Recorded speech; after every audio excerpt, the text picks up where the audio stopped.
Listen to AM 560 The Answer online at 560theanswer.com, on the AM 560 mobile app, on your Alexa-powered smart speaker, and on TuneIn, iHeart, and on Odyssey. This is Chicago's Morning Answer with Dan Proft and Amy Jacobson on AM 560 The Answer.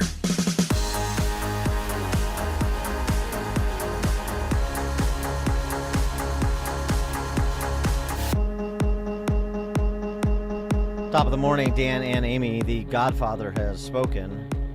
Talking about Rick Santelli, of course, the Tea Party Godfather. And this was his take the other day on the quote-unquote banking crisis. Is this really a banking crisis? Joe, you know what it is. It's a Fed crisis. It's a rate hiking crisis. It's a crisis built on a crisis we never solved. And now we have walkbacks, takebacks, Treasury secretaries changing their mind. Is it any wonder there's all this volatility in the markets? Crises upon crises.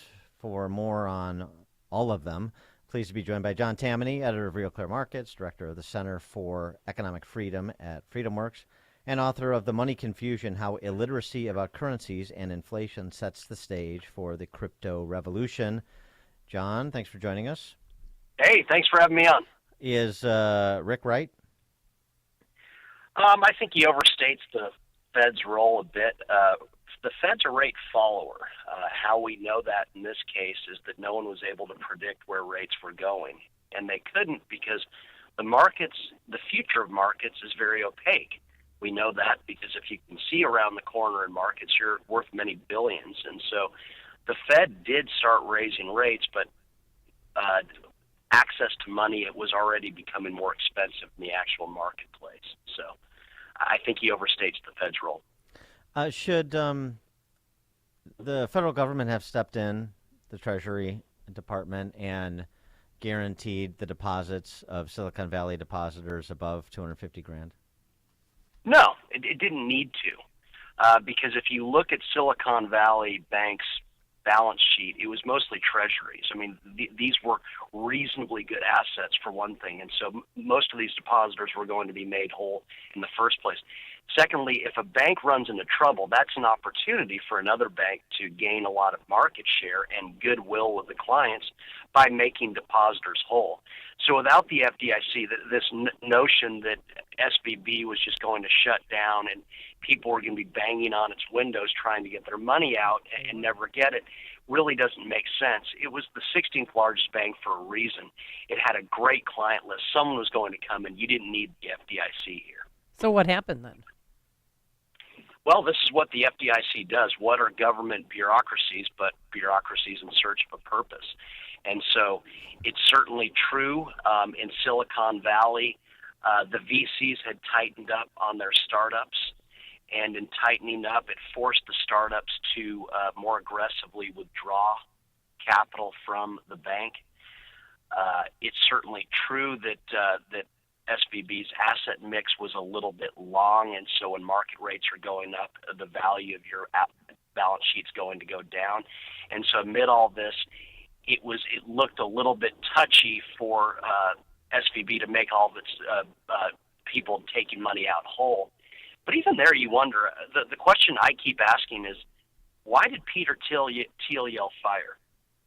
Because this was not some bank taking enormous risks. Again, this was just a bunch of treasuries on its books, which there are a lot of things, but they're not unsafe. Markets trust them. Why did Peter Thiel yell fire and say, go get your money out? I still don't understand that. I think that's the answer. Does he have a position at First Citizens? Yeah, but I have no idea either. Maybe he just had a different perspective on the viability of the bank. I don't know. Thiel's a smart guy. Yeah, I mean it's interesting because he kept his money in there. He had about $50 million in SVB, and he didn't withdraw his. Huh. And so it would be one thing if SVB had made all these crazy loans that impaired its balance sheet. But see, banks as a rule can't do that, and they can't do that because one bad loan erases 99 good ones. The business model is to be conservative.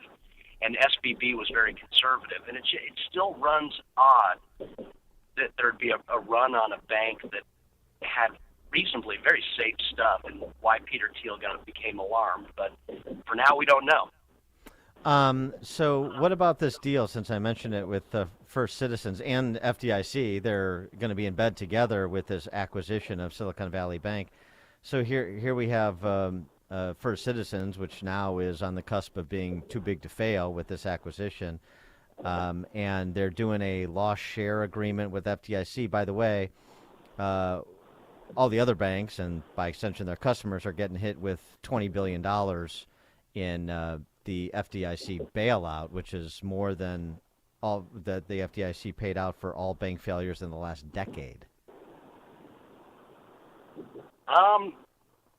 Well, the first thing is implicit in the FDIC getting in bed with First Citizens is that to make the purchase, it's going to have to make depositors whole. So it's not as though taxpayers are going to be out $20 billion.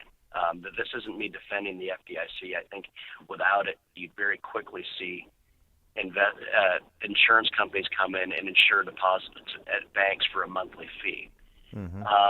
So I think there's a bit of an overstatement there, but I do think we have a creeping fascism in banking that has existed for a long time. We are in the process of nationalizing banks. Let's be honest about what this is. Banks, because government's so in bed with them, because quite literally there are hundreds of regulators inside banks at all times from the government watching over them. Banks are nationalized. Describe fascism what it is. It's private ownership, government control. This is what we have with the banking system increasingly. Yeah, I mean you're right. They're like utilities. And do you trace that back to 0809? And was that when we passed the point of no return with the bailout of Bear and Goldman, but not Lehman? No. No, we were already there. I mean, it's so easy to forget, and that's why the explanations of SVB have been so poor, including from our side, regulatory failure. Oh, please. If you could see that SVB had problems, you could, and if you could see into the future, as do we expect regulators to do, you'd be worth billions. You wouldn't be a regulator. And so you look back to 2008, Citigroup, which had been bailed out 5 times, but the 5th time was in 2008. It had over 60 full-time federal regulators in the headquarters. It was already a fascistic enterprise, and had a lot of risks. I hate to say it, but when you direct a lot of money toward home loans, that's a sign that you're going conservative. Banks historically hadn't done housing. And so it was already there. It's just becoming more so. As you allude, every bank is going to be viewed that if a bank fails, it would cause a Great Depression or worse. That's just ludicrous, but that's what's believed. And so banks are, at this point, they are basically a supplicant of government. Let's be honest. That's what they are. All right, so John. Go ahead. Well, I was going to change topics, so if you have an on topic. Well, I mean, just one more question on banking then. So with that deepening relationship or deepening control, relationship is too euphemistic, deepening control of banking by government, then what happens to these smaller banks around the country that are not too big to fail, that don't have political sway? Probably more and more of them are swallowed. Some will survive because they've got niche businesses and they will pay more for access to capital because they're not protected by government. What you'll see more broadly is that banking will become even more vanilla. My guess is lots of low rates, banks taking no risk, whereas the real risk in finance will occur well outside of the actual banking system. There's this assumption that if government just gets in and controls the banks, that will somehow make finance safe. No. Finance is supposed to be unsafe. I've told you before, my first day at Goldman Sachs, the first thing they showed us was, here's a deal tombstone from the 1950s. How many of these entities are still with us? And the point was, don't mess around. Your mistake could take us down. We are in an ephemeral business. And so we're going to see more and more of that move away from banking. Banking will be more and more, as you allude, a utility, taking no risks. And because it takes no risk, it will be less and less relevant. This is what I've been arguing for a while. There's a reason the Fed isn't very consequential. It projects its influence through entities that really aren't a player in the real economy. That's going to go even worse with what you described, as in government basically insuring every bank deposit. All right, John Tamny, you wrote a string of articles about TikTok at RealClearMarkets.com. So why? Oh, you're going to get me on this. Well, why is TikTok embarrassing and un-American with what we're trying to do? Well, it's embarrassing and un-American because I think we were all around when the Soviet Union existed.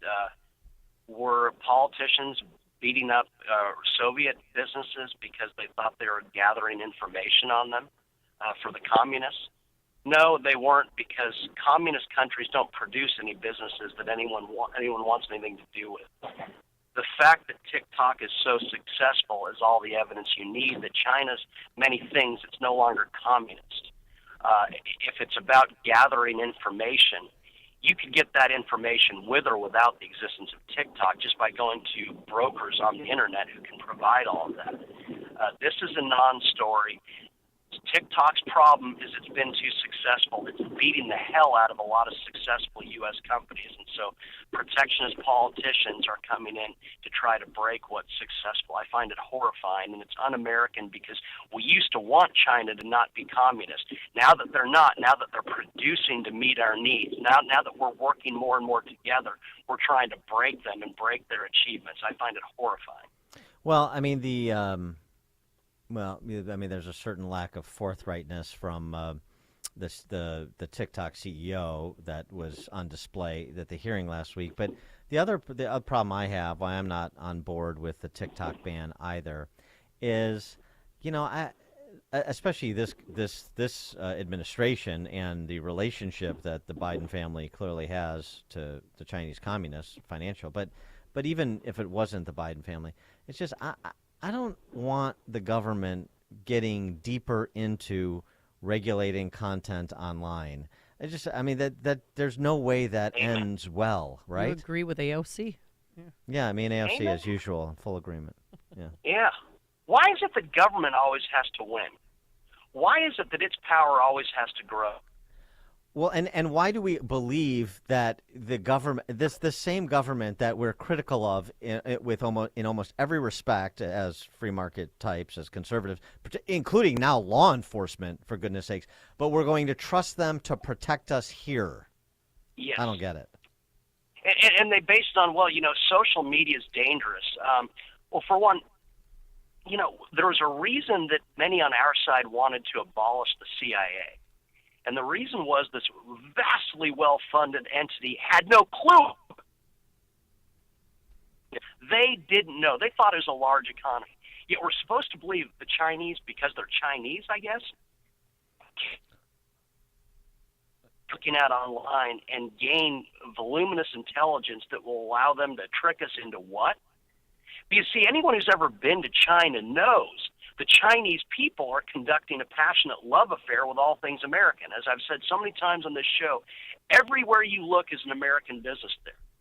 So the Chinese people love us, but our political class thinks an app is going to convince Americans to not love the greatest country on earth.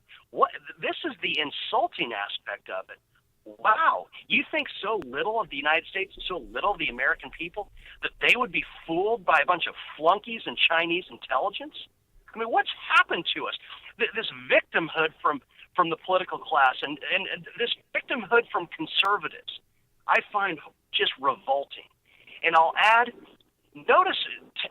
Google your favorite libertarian thinkers on the matter of the economy, and then do it in concert with TikTok.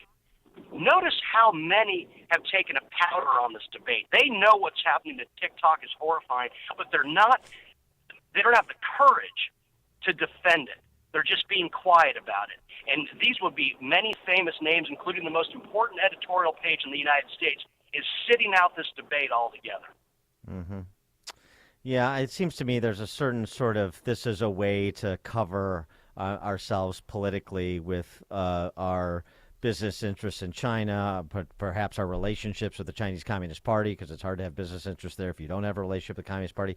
So this is what we'll throw them TikTok as a way to get people off the scent of other such issues.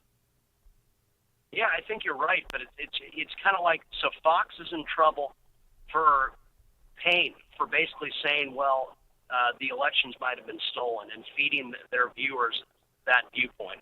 Agree or disagree, that's not my purpose. I don't have an opinion there. But with TikTok, we have most of conservative media just avoiding the discussion altogether. And I find that embarrassing because they know what's going on here, but they don't want to offend their readers. They don't want to offend their watchers. They're just going to play dumb and act like this isn't happening.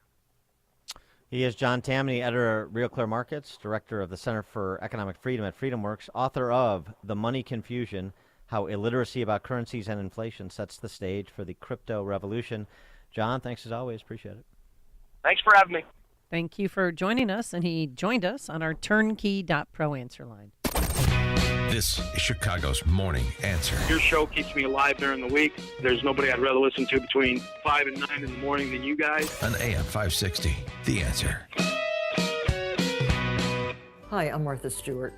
Every year, more than 4 million pets enter shelters here in the United States. My friends at American Humane have been helping animals since 1877.